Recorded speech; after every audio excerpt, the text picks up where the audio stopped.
Hello. Hi, everyone. Hello. Good afternoon. Welcome to Memphis Art Design Week, and thank you so much for joining us for this panel discussion, Responsibility of Design. Today, we've got a dynamic panel. I can't wait to introduce you so we can start diving into conversations, but a couple of just housekeeping. If you have any questions, please be sure to use the private chat or send a message at the handle for Mad Week, and we'll be able to pull towards the end any questions and be able to ask your panelists today. So without further ado, today is an important conversation. I'm Leslie Smith.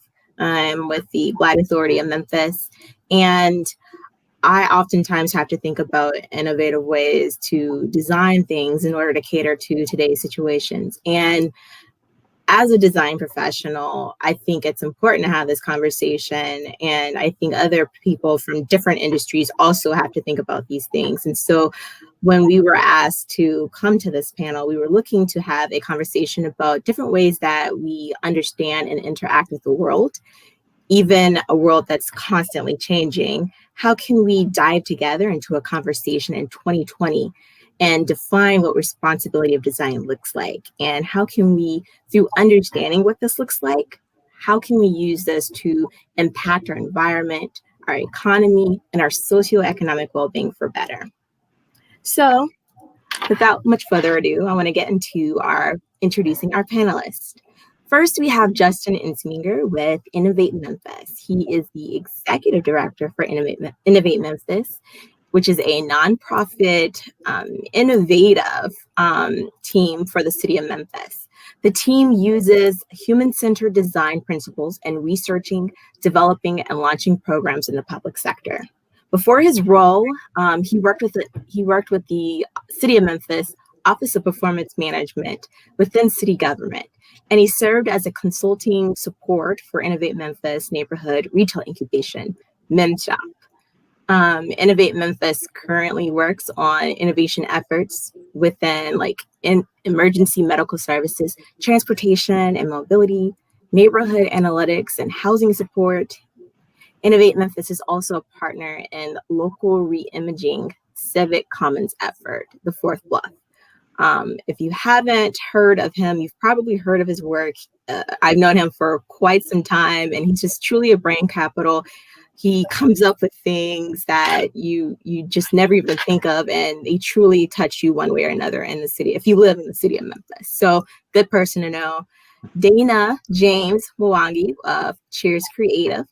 She started off from corporate employee to full-time entrepreneur. Her career has evolved from being an in-house print designer to a full-time entrepreneur, brand strategist, a speaker, and a mentor. She founded Cheers Creative. She's a Memphis-based consultancy agency that offers brand strategy, brand design, and web design to creative professionals and industry leaders. One cool thing that I noted while reading her bio was she co-created and launched a 7-week branding accelerator that helped entrepreneurs nationwide clear messaging, pivot their business, and increase profits during COVID pandemic. Another great soul to get to know. Can't wait to hear what she's going to share with us today. Last but certainly not least, we have Doug Carpenter. He is the founder and principal of Doug Carpenter's Associates, also recognized as DCA.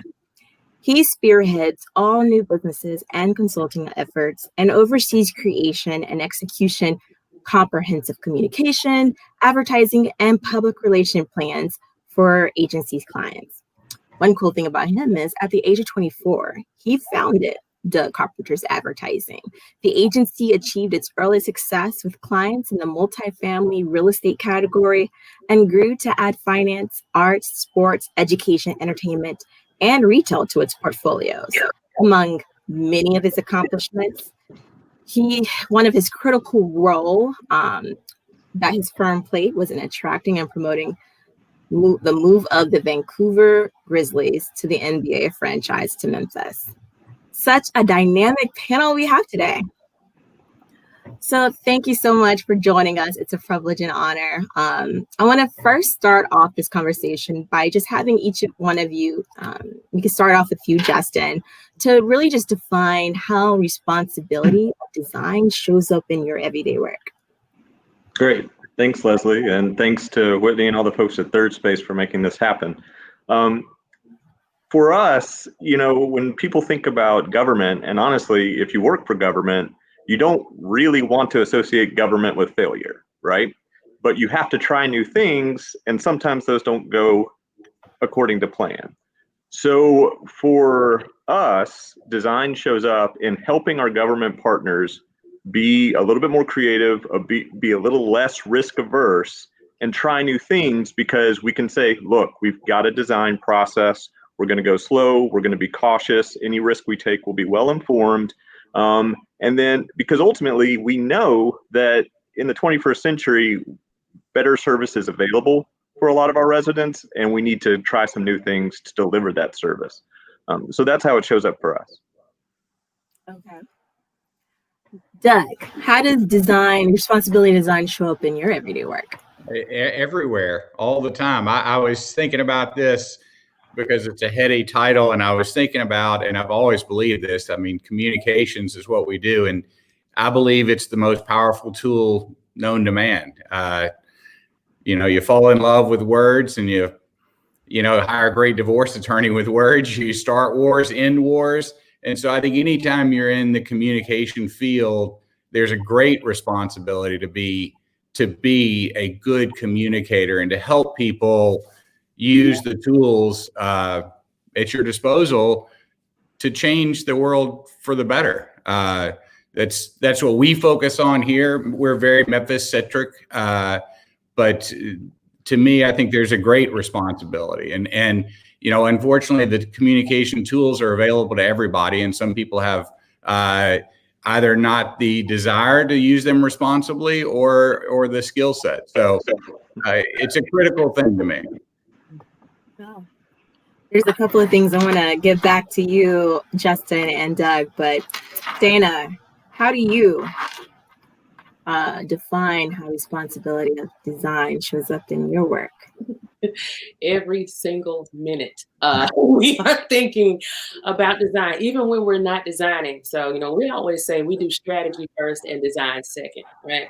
And design is informed by a lot of questions that we ask, right? And so when we design, it's very important that we're sending the right signal to the customer's audience. We don't look at design as just something that's just pretty. Design has a responsibility to inform, to let you know that you're in the right place, all kinds of stuff. And that's not something that we take lightly. Design is also function. It's not just, aesthetic. So it's crucial to us that we make sure the things we make for our clients, and who just so happen to be a lot of Memphis business owners in that mix of the customer base, that their design is informing and sending signals to the right audience. That's important. Very. My work experience is probably more closely related to you, Justin. There's a lot of human-centered design that's going on when you're trying to come up with programs, and how you design programs to improve or impact policies which impact people's lives, not necessarily emotionally up front, but indirectly on the later end. And the thing about what it is that you do, you come up with creative solutions to more government-based problems. In a world where change isn't always easily received, how do you introduce new concepts, new programs, designs, and in times where it's not easily to be accepted? Yeah, that's a great question. I think that part of it goes back to what Doug said a moment ago, which is really having open communication about what this journey or process is going to mean. I will say that, there are a lot of really thoughtful folks in government who care a lot about doing a great job on a very limited budget. And so when you're dealing with those folks, they understand the pain points that the residents feel, that their team feels, and they're open to change often just because of, I guess, frustration with the inability to perform better in the current system. So from there, we sort of just set the stage, and luckily the folks who preceded me set a pretty high standard that when we do stuff, we get stuff done. And so now people buy in a little easier thanks to the past work of the team members for Innovate Memphis. But I really think that you just sort of say, you're in good hands. Here is our design process. We do a lot. I like what Dana said about knowing where you are. We do a lot of you are here in our process as we walk people through the process. And then, when we say, okay, we're about to leave this stage, we're going to the next stage, here are the decisions you're going to need to make then, here's what we're going to need to do. I think that gives a lot of credibility. It's not just, hey, let's do this, hey, let's do that. It's, we've learned about the problem, we're working together to come up with ideas for new things, and now we're going to try them, and we're going to see what happens in as safe a way as possible for the resident or the frontline employee. Wow.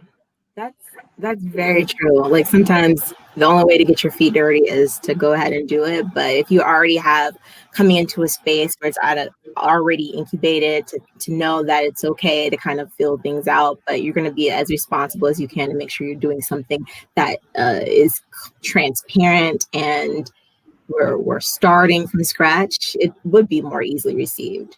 And I also know that sometimes whenever you are designing something and you're introducing sometimes that is something new, that you kind of make some mistakes along the way. And I'm curious, you said, Doug, sometimes communication is the most powerful tool. And when you're coming up with branding, new branding ideas for clients that may be very either new to this market or they are new to, stepping up their branding aspirations, have you had any learned lessons that taught you how to pivot to be better responsible in design? Because branding is one of those things where you have to kind of know how to stay, how to get that trending buzzword out, or how to capture the emotion of people's attention and get them to act on that. So have you had any hard learned lessons, and how have that helped you to become the responsible branding strategist that you are today? Yeah, experience. I mean, I think some more in the entrepreneurial role are different than, as Justin described, government, where we're not quite as fearful of failure. I think one of the things, and Dana said it beautifully. I mean, it's as simple as, if you don't know where you're going, how do you know when you get there, right? So the planning aspect is critical. But I would say, directly to your question, one of the observations I have is when people come to us, it is because they recognize that there's more opportunity that they are unable to capitalize on. So in some ways, and we remind them of that through our process, and we make sure that we keep, as everybody has mentioned, let them know what to expect as we go. But if they can accept that they came because they're missing something, then people become much more receptive to what we do, is push them further than they thought they needed or could go. And that's where you find, innovation. That's where you find creativity. It's different. It's not, you don't want your accountant to be particularly creative. You want to work within the lines and the rules. In communication, we're creating things. So there's an obligation to do it well. There's, for all the parties involved, right, to be responsible, but also to push your client or the opportunity further than it had been or further than it thought it could go.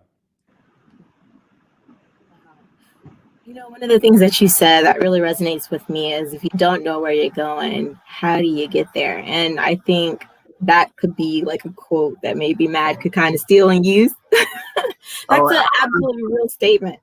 That's been stolen from, I don't know what century somebody gets credit for that, but that's use that. Let's put it in the public domain. Yeah. I'm going to use that same question and just kind of get to you, Dana. Like, you had to know when you left a comfort zone of like a full-time job to an entrepreneur, you trusted in your ability to be creative, to design, and you trust that, you know, the world put out for you and invest into you. And so how did you get to that level of comfortability that the design that you came up with was going to be really well received? And how do you have any advice for anyone else who may be kind of like on that edge of the seat? Should I take this jump to get people to believe in my ability to design? Mm-hmm. That's a very big question. Again, we take jumps, and you can take jumps, but you can take a educated jump. You don't just have to kind of fall, you know. Like, you know, before I became a full-time entrepreneur, I immersed myself in information about entrepreneurship and what it meant to be a consultant, what it meant to be a designer, you know, full-time, you know, got the clients before, you know, and then once I jumped over, then it wasn't such a hard, a hard fall. But, you know, and what I know now is, and what I want to tell business owners is, you're going to constantly have to pivot. Okay, so like in my business, we realize, okay, we need to tweak the messaging. Okay, we are attracting these type of customers. No big deal. We can change the messaging. It's not a big deal. And I think entrepreneurs tend to think that design and brand solutions are permanent, but everything is living. And so what we do when we talk to clients is we kind of liken our process to when you go to the eye doctor and you get glasses and they tell you come back in 2 weeks so that they can kind of check your vision to see if we need to refine this. Well, branding is the same way. Now, we've done all the work up front. We've got your messaging. We did the research. We're figuring out how to speak as clearly as possible to your customer. Then we put the stuff out there, right? But it's not just putting it out there. We didn't take stabs in the dark.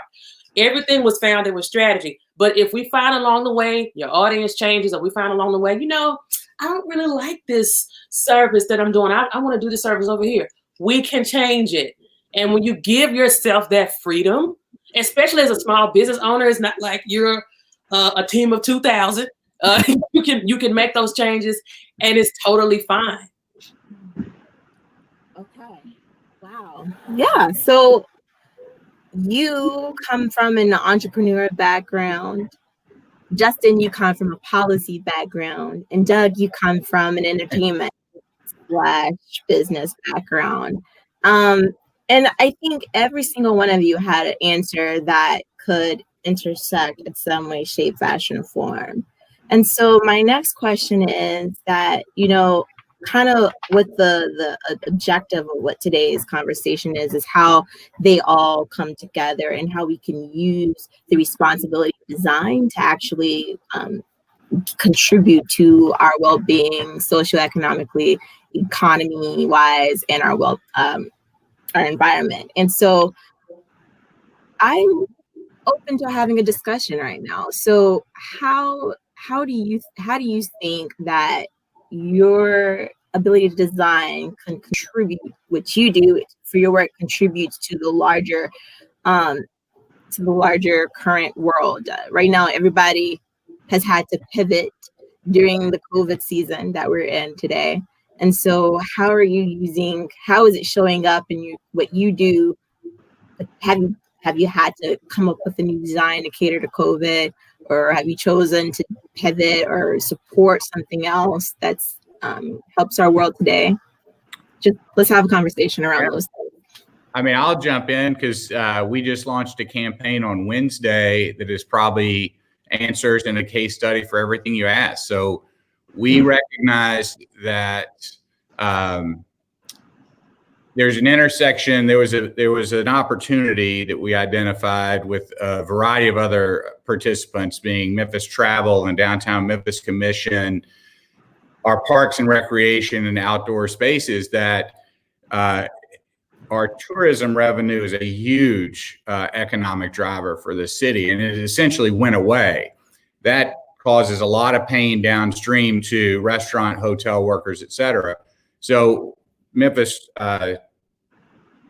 Tourism had done research and found during COVID that people were willing to road trip and travel within 600 miles, and they wanted to do outdoor activities. And so my staff looked and realized that this city had not reached a point yet where, for a variety of different reasons, there was a clearinghouse for this. So we created a campaign called Discover Memphis Naturally and launched Wednesday. And it's the website is Memphis Adventures. It's a tourism campaign, but it's not just that. It's a local campaign. It is focused on our citizens to give them the information and basically an invitation to get outside and paddle, climb, hike, bike, etc. And to me, that is a direct response. And to Dana and Justin and how they intersect, the only reason we knew that was because of research and market knowledge. There was a need for additional revenue for our city. There was a need to get food and beverage and hotel workers to work. There was a need for us to do something as citizens for our mental and physical health. And the opportunity was there. And so I think we saw it, put it together, and had tremendous response already. So, I mean, that to me, that is, I will always hold that as a way one could take all of the influences we're under right now. And influence is neither good nor bad. Influence, social, cultural, economic, health, political, personal. We saw all those things as an opportunity to do something to advance ourselves in the city. So that's a long-winded way to say, I'm with Dana. We do it every day, but that's a very specific thing that was driven by COVID. Reframe. And definitely leverage other design professionals because they all contribute something. What about you, Justin or Dana? Do you have anything you want to add? I can jump in real quick. So for us, it's kind of interesting, and I'd be curious where Dana and Doug fall in this too. On our team, to do what we do, we need some generalists so that when something like COVID happens, you can jump from doing something you used to be doing to a whole new thing and be comfortable doing so. But we also need some very specific specialists to make sure our design is strong. So we have an anthropologist, user experience specialist, and we also have key data folks who are really good in specialty data. So we have somebody who's great in housing data.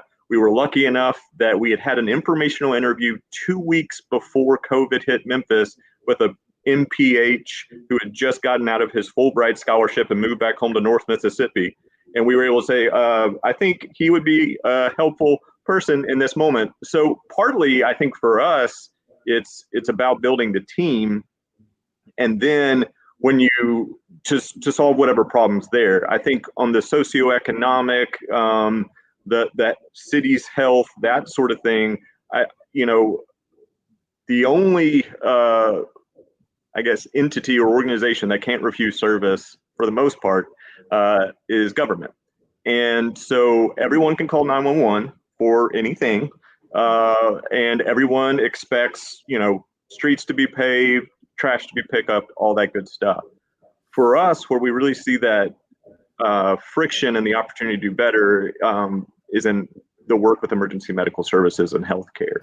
So really quickly, the city folks who are awesome partners decided that there had to be a better way for the thousands of folks who are non-emergent patients than putting them in an ambulance and sending them to an ER, right? That costs their insurance company possibly more money. That definitely costs the patient more money. That costs the city more money. And it's not the solution for many, many, many callers. And so they've developed a portfolio of other programs to connect people to the right resource that fits their need, whether that's mental health, whether that's transportation, whether that's chronic disease, what have you.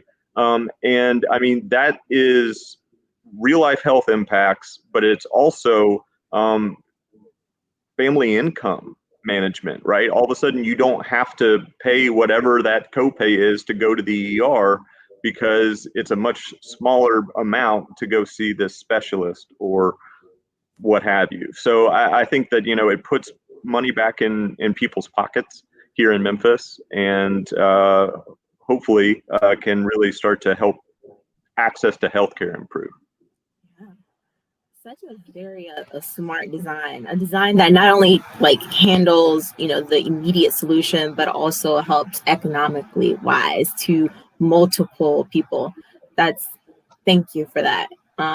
Dana, you got something to add? And if not, or ask also, I want you to talk a little bit more about the 7-week campaign that you launched to help people who get out of like COVID situation, pivot because of COVID. Yeah. That's exactly what I was going to say. I was thinking about what Justin said. He said on his team, he has generalists and he has specialists. And so, in our particular case, we're specialists, but we have to be open to the way that we deliver our services. If that makes any sense. We have to be open to new tools. We got to be open to packaging our skills and services in different ways. Like I said before, we do strategy first and design second. That's what makes design so powerful. When design is informed and it's not just there to look pretty, and it's helping people make money, it's helping people change the trajectory of their lives and their community. That's when design works. But we have to do all the strategy first. So we extracted the strategy component last year and decided to offer it as a service and teach people, hey, I know you're coming to us and saying that you need a logo, but you don't know who you serve. Your business name sucks. Or it's just simply not working, or you're serving a way too broad of an audience. And so, we took that and we said, okay, we're going to teach this to entrepreneurs. And we launched it 2 months later. Everything shut down. COVID happened. And so we are dealing with our students and in the middle of this pandemic. And we had to really focus on helping them be clear, because design is not anything without clarity, And so but with just simply helping people just really verbalize who they are, what they do, who they do it for, how they do it, where they do it, if that's a special sauce in their brand. That really took people really far. And a lot of our students, some of them got unexpectedly laid off from their jobs and were thrust into entrepreneurship full time. And they were able to use our strategies to not just stay afloat, but do well. And a lot of our entrepreneurs ended up in the New York Times, Essence, simply because they were clear. And so for the clients that we do strategy and design for, the design is more lean now, because you want to get chose, and you want to get chose quickly. Okay, it's COVID. People need to know within 5 seconds what it is that they're looking. Can you help me? And so a design can be pretty all day, but messaging is really part of effective design. Can you tell me, as somebody who is stressed out, tired, scared, got people in the hospital, loved ones who have died, can you help me with my specific problem? And so we were already doing that kind of work before, but we stress it now even more, that we help you be clear so that your design is great. I know I said a lot, but that's the best I can explain it. No, if I can add, or not even add, just reinforce, Dana.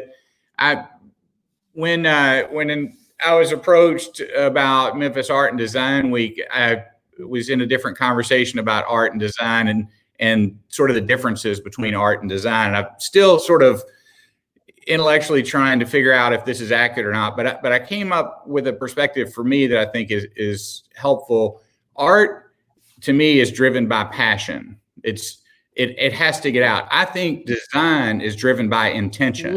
And I think when Dana said that people will come to us and say, I need a logo or I need a website, that's really because they don't understand what they think they need art.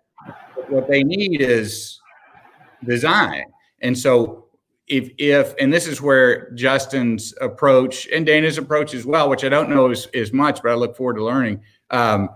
You just have to ask and be comfortable asking people why. And eventually you get down to the essence of what it really is that they're asking. So it's sort of like, and I think the healthcare, Justin may know more. I went through this when television ads became prominent. I mean, people were going to a doctor, telling the doctor what they need.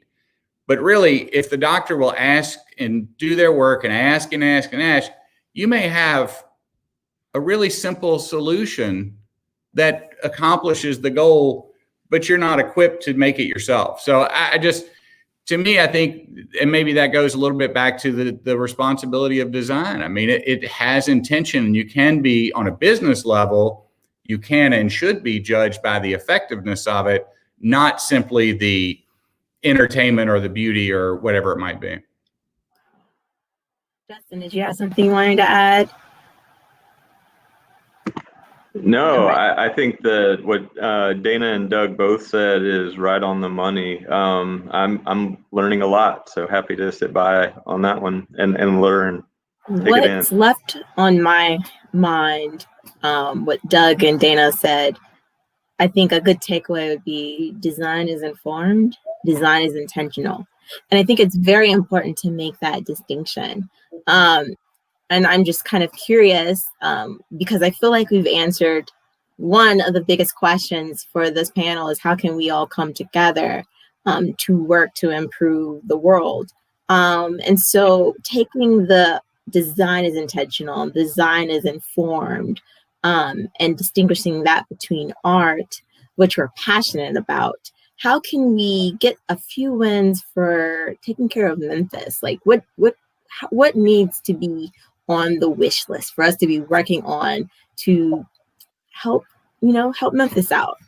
And I feel like what you talked about, Doug, that one little piece about helping us to work on bringing more economy back into Memphis, even though tourism stopped. Perfect example. Please, if you have others, share. Yeah, well, I mean, I will just add on to that equally as important in that campaign is our citizens, right? I think I love this city. I have been here my entire adult life and intend to stay here forever.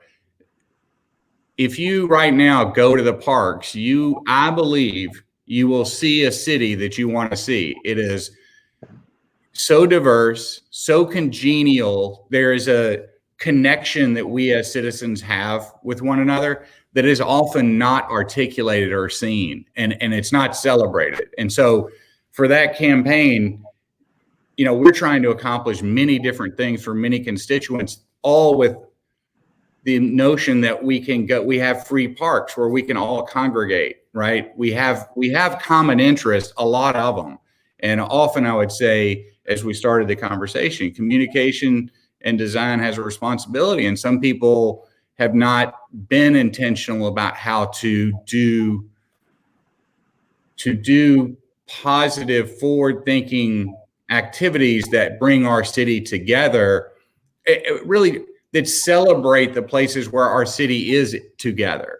And so I think for everybody on this panel, without question, I mean, that's part of our driving interest. I mean, that's what we're trying to do, is how do we use the skills we have to advance the culture in the city that we live in? And it's enlightened self-interest. We get compensated to do it. So it's really great. The better we can do it, the more we get compensated and the more we can affect positive change. So there's my add on there.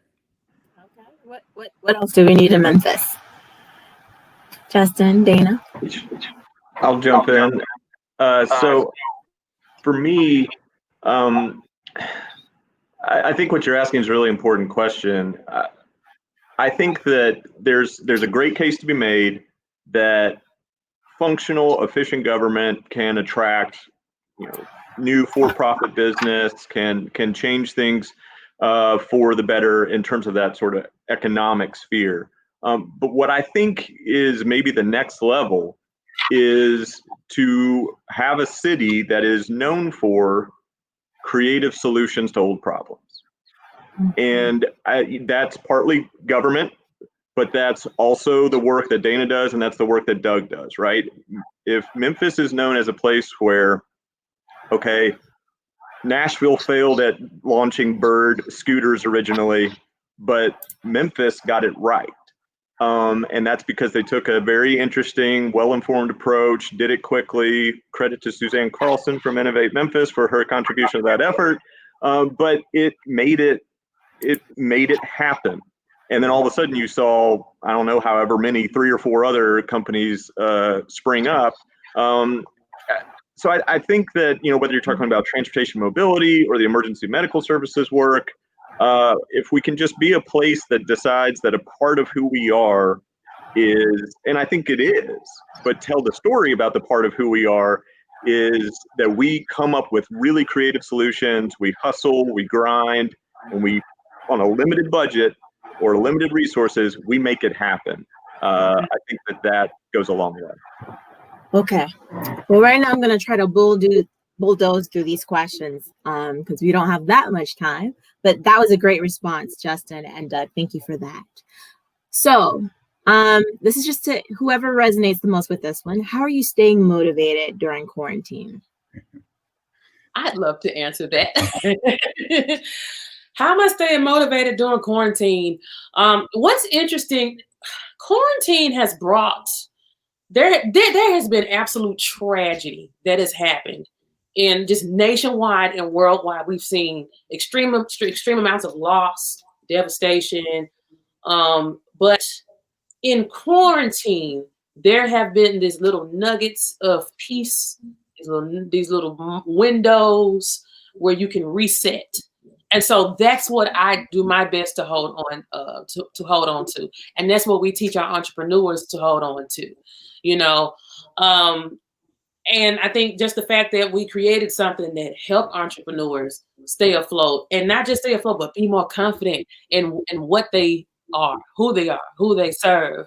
And I know you asked the question, but I kind of want to go back. So we're making sure that government is running smoothly in Memphis. And then we have a campaign that's helping people fall in love with Memphis again. And then my program helps entrepreneurs be pandemic proof and recession proof economic wise. So I just had to say, I love to see how all of that, how that interconnects and how all of our work is necessary to just form just a healthier Memphis, just self-sufficient entrepreneurs, the creative professionals that you're talking about that can create those solutions. I don't know, I got chills a little bit just thinking about how all of this just works together. And that's actually going to be the next question that I was going to ask, and you answered it. And I guess I'm just going to ask the question again and just see if Justin or Doug wants to take it. But, what are you excited to see? I also want to see that too, Dana. What are you excited to see happen in Memphis due to all of these latest pivots? I don't know if I can point to any one thing. I think there's probably a lot. I mean, I think that the way our city has responded to this is demonstrated I think our core resiliency and the benefits of our history and culture bringing us to where we are today. I mean, we have a saying here in the office, sort of a theory called the parameters of creativity. And for any issue you deal with, you have certain things you can use, right? You have limitations, whether it's budget or color or time or, team, whatever it may be. I think that a city like Memphis, who historically I would say is built on innovation, right? We created the hotel, for heaven's sakes. There was no hotel business before Memphis.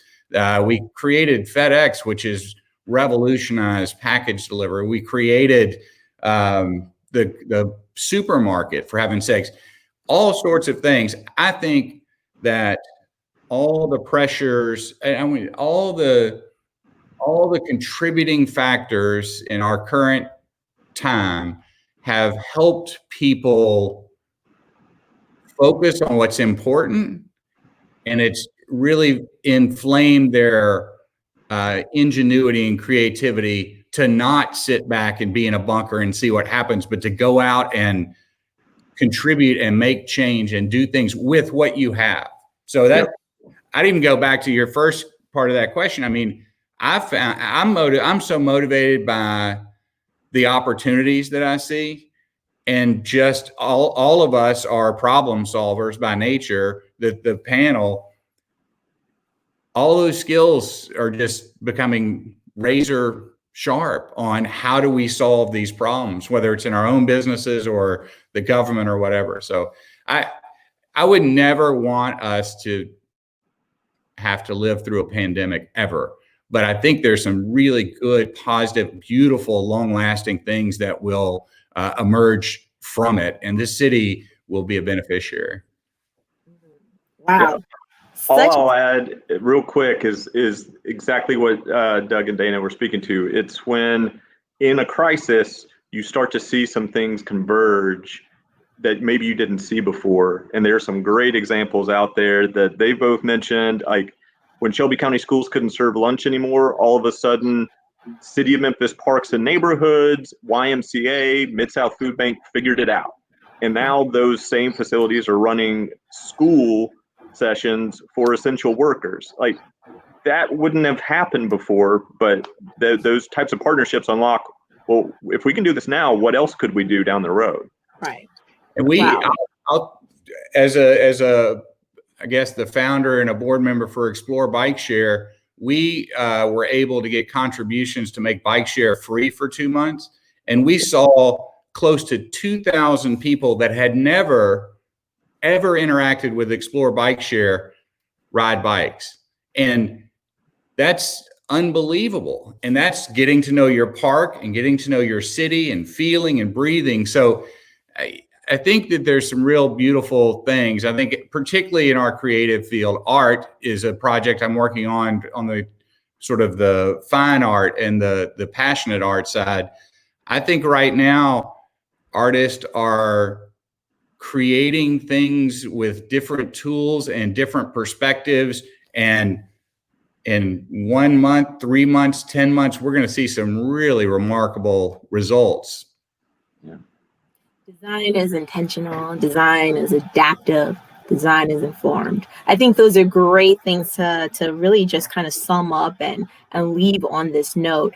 One thing before we end, because I know some of you've got another panel to hop on to, how can people that are watching this that are now really interested in getting engaged with you follow your work from now on?